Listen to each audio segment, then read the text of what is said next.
Cambiamo rotta, perché la nostra destinazione è il centro della Sardegna, ma attenzione, il centro esatto, ed è lì che troveremo la nostra Stonehenge.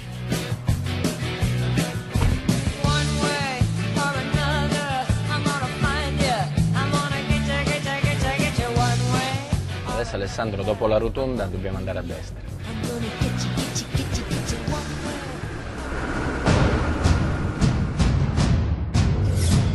Il punto centrale dell'isola, indicato dall'incrocio di latitudine e longitudine, si trova a Sorgono, in provincia di Nuoro.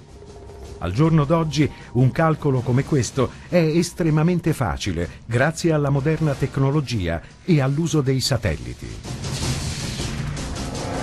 Ma nell'antichità più remota, e precisamente in un periodo compreso tra il 3300 e il 2700 a.C., chi disponeva degli strumenti necessari a individuare tali coordinate geografiche? La domanda ha bisogno di una risposta, perché proprio in quel remoto periodo, a Sorgono, sono stati eretti almeno 200 menhir. Non può trattarsi di un caso. Chi in epoca preistorica ha eretto questi monumenti di pietra sapeva di trovarsi nel centro esatto della Sardegna, ed è proprio per questo che ha scelto Sorgono. Ma chi è stato a farlo? E come mai ha scelto il centro dell'isola? Sicuramente chi ha realizzato i monoliti di Sorgono non ha copiato Stonehenge, perché anche nelle datazioni più vicine Stonehenge non arretra mai più del 2500 a.C., mentre Sorgono nella parte più avanzata e finale non supera il 2700, 2500, 2700, ma dato che siamo prima di Cristo, naturalmente la cifra più alta è quella più remota, più lontana nel tempo. Ma adesso ci stiamo arrivando e per arrivarci dobbiamo andare prima, passare per il santuario di San Mauro. Il santuario di San Mauro possiede il rosone più grande della Sardegna. L'edificio è orientato a ovest, mentre l'orientamento tradizionale è a est, verso il sorgere del sole. Perché questa differenza? Quello che sappiamo è che la chiesa guarda i menhir.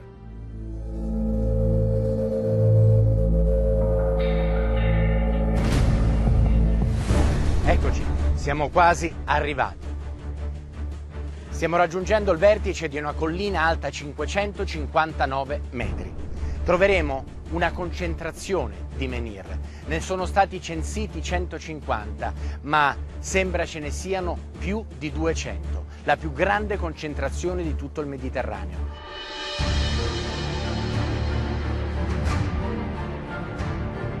Tra pochi metri andremo nel centro esatto della Sardegna. Ma come facevano uomini vissuti migliaia e migliaia di anni prima di Cristo a conoscere esattamente il centro di quest'isola? Quali conoscenze avevano? Stiamo per scoprire insieme questo sito.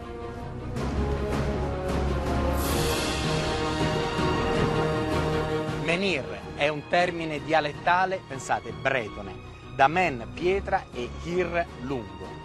Indica una pietra a forma di parallelepipedo in piedi sul terreno. È un monumento che presumibilmente rappresenta un essere umano oppure una divinità. La chiamano la Stonehenge italiana, ma ha qualcosa di particolare. È stata scoperta recentemente, era il settembre del 1988, una Stonehenge più antica di circa 1000 anni rispetto a quella inglese. Eccoli qua, li vedete? Questi sono i menhir che sono stati rimessi in piedi. Questa è una zona restaurata, anche se ancora qui non si paga un biglietto. Mi viene da ricordare Stonehenge dove si paga un biglietto, giustamente, dove però ci sono anche negozi, dove si compra il gioco da tavola di Stonehenge, i biscottini di Stonehenge, la maglietta, i cappellini, insomma tutto quanto ricordi quel luogo. Addirittura c'è un colore, pensate, grigio Stonehenge. Qua invece è tutto verde. Questo è un luogo ancora più antico e ancora più particolare, perché pensate che queste pietre che stiamo vedendo non sono pietre messe così a caso, non rappresentano solamente delle rocce appoggiate sul terreno. Su alcune di esse sono state ritrovate delle facce, dei volti, come se rappresentassero degli uomini, magari uomini importanti per il tempo, che meritavano di essere scolpiti sulla pietra, sì, scolpiti sulla pietra. Perché se vogliamo che qualcosa rimanga, che attraversi il tempo, bisogna fare come dicevano gli antichi greci, bisogna affidarsi alle ossa della madre terra, e queste sono le ossa della madre terra. Qui in Sardegna le troviamo di granito, sono le pietre, e qui antichi uomini hanno lasciato il loro passaggio, hanno scolpito volti di personaggi che meritavano di attraversare il tempo, e ne hanno passati di anni, ne hanno passati quasi 6.000.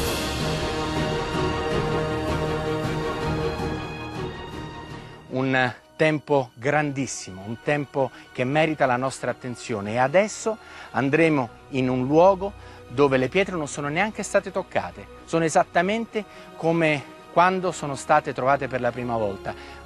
Torno a parlare di Stonehenge perché quelle che invece troviamo a Stonehenge, come vedrete in questa immagine, un giornale del 1901 che abbiamo ritrovato, sono state rimesse in piedi, quindi tante coincidenze astronomiche sono merito di alcuni druidi vissuti all'inizio del 1900. Qua invece è tutto vero.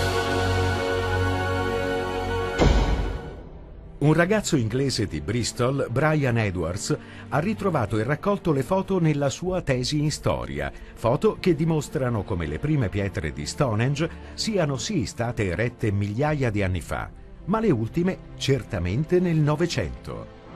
Al 1901 risalgono le immagini che immortalano operai alle prese con la risistemazione, scientificamente approssimativa e squisitamente estetica, dei grandi monoliti.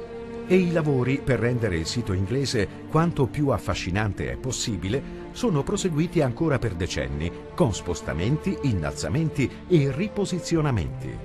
Sono ormai pochissime le pietre ancora esattamente nel posto in cui furono posizionate millenni fa. È quanto ammettono gli archeologi dell'English Heritage, l'organismo pubblico che si occupa della gestione del patrimonio culturale inglese.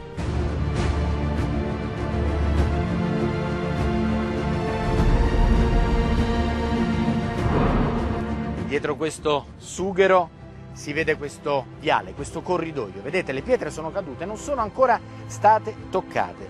Erano nella posizione originale, provate a immaginarle in piedi. Un corridoio di pietre, ha una direzione ben precisa, verso est, dove sorge il sole.